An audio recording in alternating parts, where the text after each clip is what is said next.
Мен ешкілерімді даладан алып келе жатырмын. Мен лағым. Неше лағы бар ешкіңнің? Екі. Екі лағы бар ма? Я. Біреуі анасының қасында ма? Я. Ал біреуі тентек.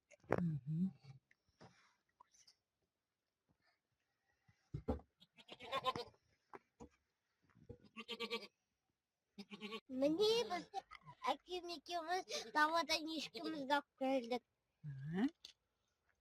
Екі лағым. Енді лақтарыңа ат қоясың ба сен? Көзек, біреуін ақ құлақ деп қоямын. Қайдан алып қойдыңдар екі? Ананың аты көзек, ананың аты ақ құлақ. Керемет екен. Өзі, жаңа өзі алдағандай болып тығып береді.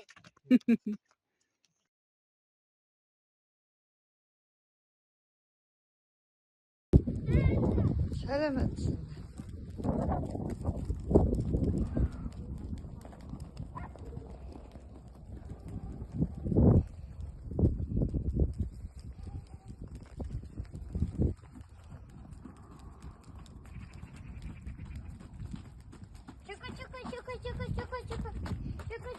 Чука.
Мені анам сүт құйып жатыр, маған ем жасау үшін.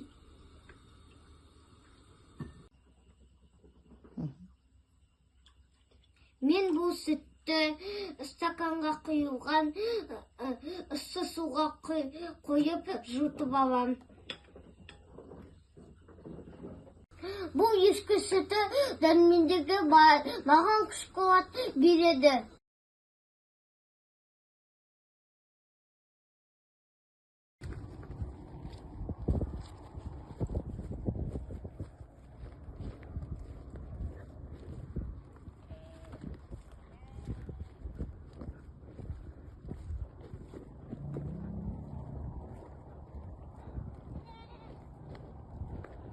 Senin ешкілерің бана алда келатқан?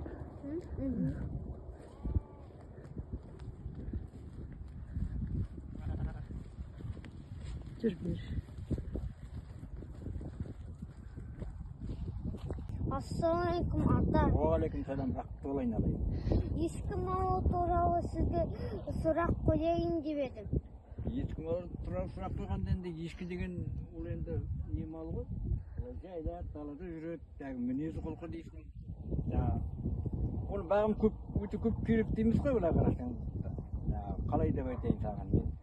Оны жайлысыда, жаңағы далада сосын лақтайды, төлдейтін кезі болады, ешкілерді жаңағы төбеге шығып кетеді, далаға секіріп жүреді дейтін. Шөптің төбесін шығып. Ешкі бағу қиын ба? Ешкі бағу несі қиын бар айналайын, ол қиындымы да жоқ бағалған кісіге. Ешкі баққан жақты түбітін тарау керек, бұлай айтқанда баққан бар ғой бейнеті қай малдың да ешкінің ішінде. Ешкі бағып жүргенде қандай қызықты жағдай болды? Бұл айналайын мен ондай көп не көрген жоқпын да, бірақ болады ешкілер. Далада жаңағыдай түйіп шыққандай нелердің ішінде шығып кетеді. Ешкі малаға шыққан кетеді, анда-бұнда енді ешкі олай кіріп кетеді ғой. Бір жерге тұрмайды. Малды қойдың алдын бастайды бала. Ол ол деген негізі қойдың алдын бастап жүреді, бірақ қарап жүрмесең бұған енді қойдан бөлініп өзімен өздері бөлініп жайылып кетіп қалады далаға. Жаңағы мына ешкі негізі ешкі малы көп тұрмайды ғой, ешкіні көп бір қатар адам жарататын да жаратпайтын адам болады. Мына енді бағып қалған адам оны енді нетеді жаңағыдай көнеді, бағасын жаңағыдай қарайсың. Қарағанда енді көп қиын жоқ қой, мал баққан кісіге айналайын көп қиын жоқ, енді бейнеті бар енді, жоқ деп айтпаймын. Бірақ ешкі бағып келе жатқаныңызға көп болды ма? ой, ешкіні мен кішкентай кезімден енді сол әкем шалам болды ғой, содан бері мен қарай көріп жатып, почти бақтым деуге болады. Рахмет ата, сіздің сұхбаттарыңыз маған қызықты болды. Мен енді ол ешкіні баяғыдан бағып бәтін деп айттым ғой балам саған. Енді қайта ол ешкі деген жақсы мақұлық қой енді жаңағы өте жақсы баққан кісіге. Оның бейнеті де бар, дәулеті де бар. Оны баға алған кісіге жақсы жаңағыда айтатын, манада айттым ғой. Түбіті де бар, несі де бар деген сияқты енді. Баққан кісіге жақсы балам. Баға алған адамға қиын дымы да жоқ. Еңбек етсең ерінбей дейді. Қайда да жаңағыдай. Ерінбей жұмыс жасау керек, еңбек ету керек. Еңбек етсең бәрі болады балам. Басқа не айтайын. Аман бол, денің сау болсын.